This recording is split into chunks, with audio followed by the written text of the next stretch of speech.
DJ Satish exclusive.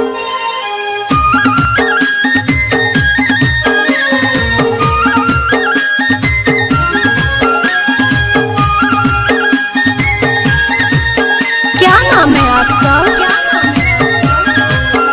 Santosh राज। चले छूटे माया के संगी डोर, परान चाहे छूट जाए रे, परान चाहे छूट जाए रे। DJ Satish exclusive.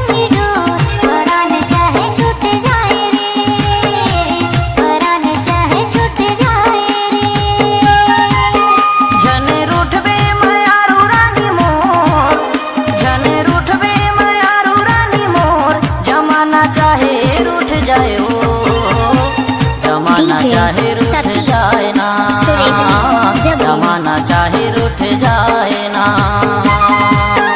धन छूटे माया के संग डोर, परान चाहे छूट जाए रे, परान चाहे छूट जाए रे।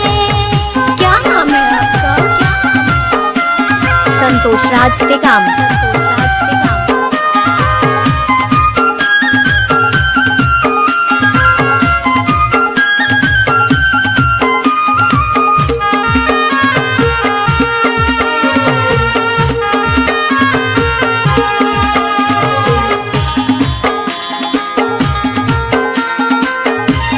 DJ Santosh exclusive.